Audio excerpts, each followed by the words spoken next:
There's a pleco. I don't know why I'm whispering. He's right there. He's right there. Guys! Don't shoot zombies. Don't shoot plants. It's so cool. I haven't seen them all day.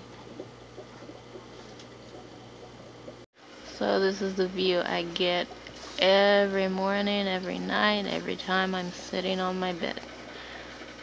This is the 29-gallon tank as we watch a lazy Betta lay against the intake of the internal filter. I rescaped it about 2 days ago. Now we're gonna take a look and see the front view. It's looking a little bit better. Slowly getting there. I did add some new plants.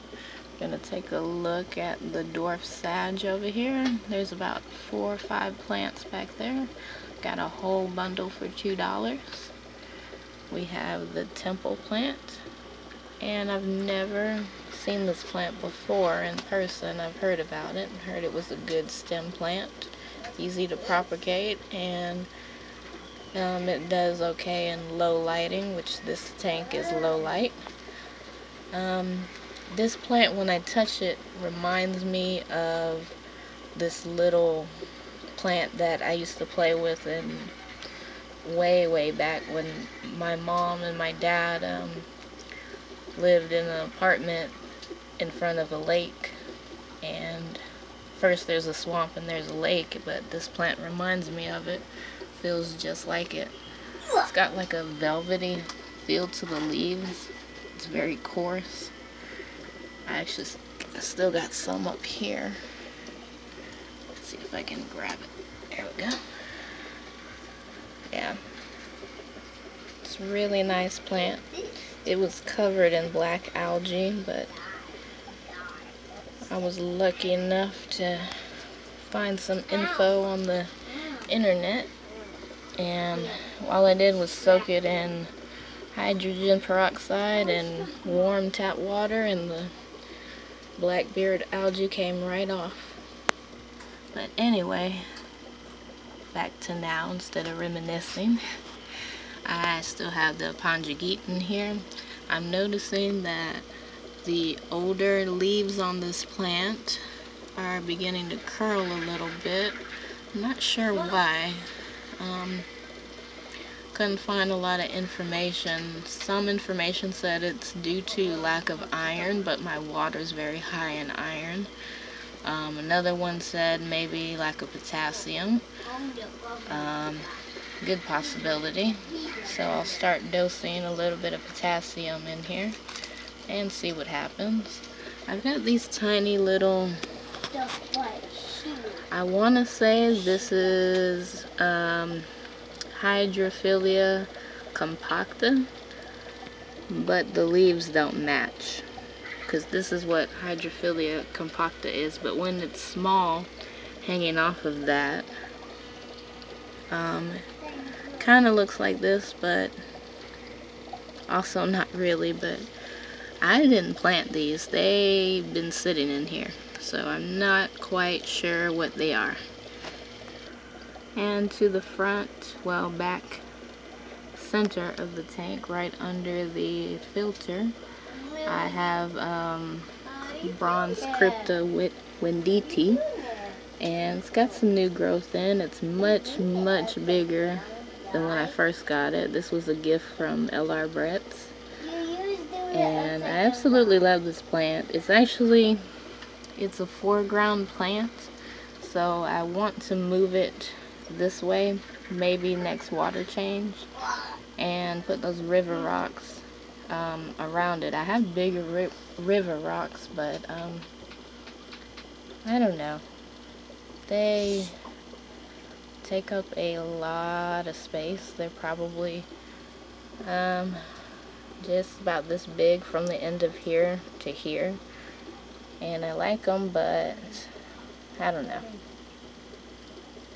I'm so picky about rocks and wood. That's why my tank is still bare. Oh, look at these ladies up here having a conversation. Anyway, I have over here Hydraphylla Gus, and I've propagated it wrong. What I've been doing is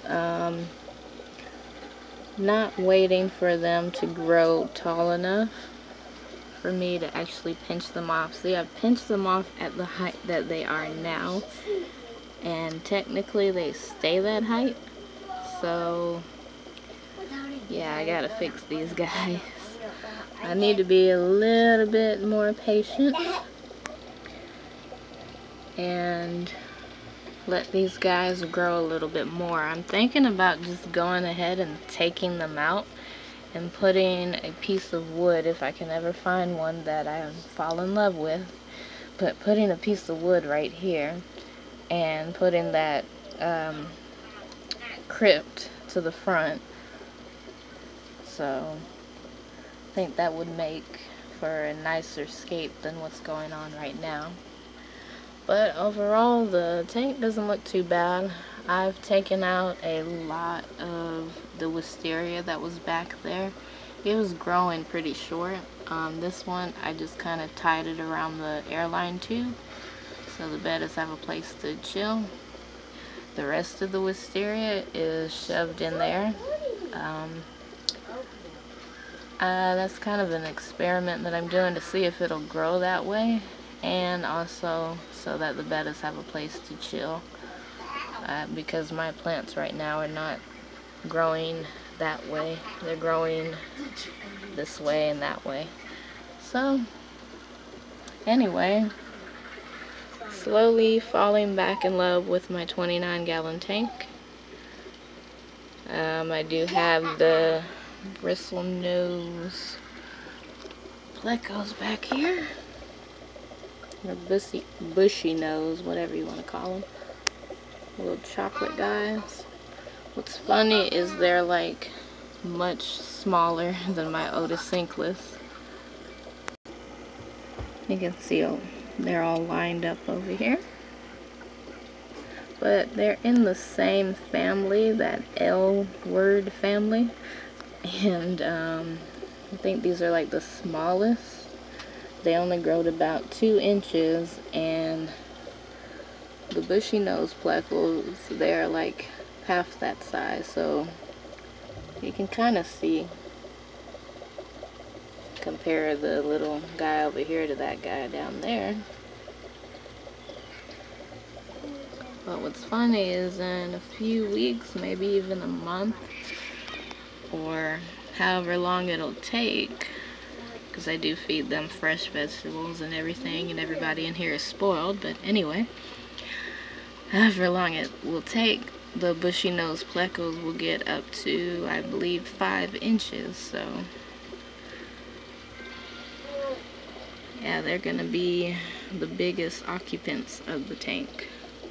I think the other one is down here somewhere. Another thing I have going on is a crap ton of snails. Come on, there you go. Snails. Snail. Snail, snail. Yeah, now you can really see. That's a snail, there's a snail. There's a snail over there, right there.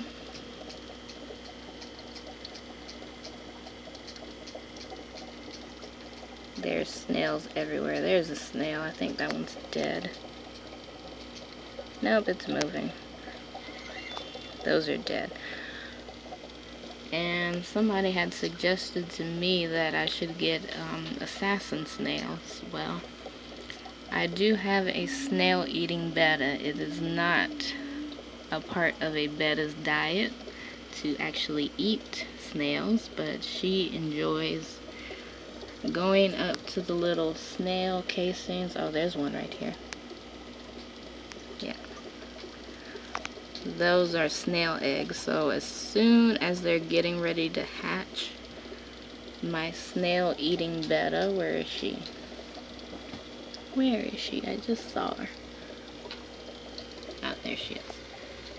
My snail eating Betta right here is going to start munching on them. She has tried to eat some of the smaller guys down here, but she can't get them in her mouth. So basically every tiny snail that she sees, she gobbles it up. But yes, I am infested with snails in here. But anyways, guys, thank you for tuning in to me, liking and subscribing, and giving me comments and compliments,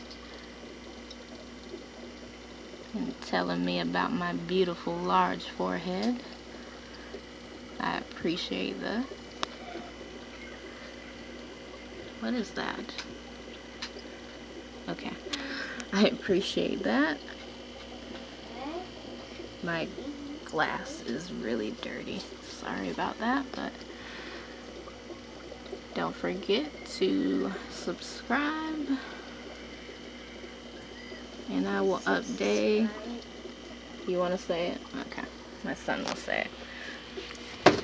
Oop, you okay? Subscribe. Yeah, subscribe and Thumbs up. And thumbs up. And I will see you guys on the next one. Thank you, Aiden. You're welcome.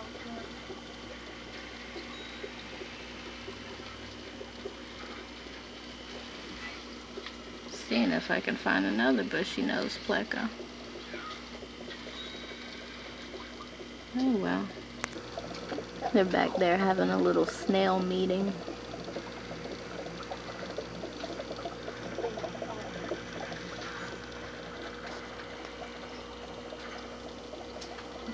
I think that guy's late.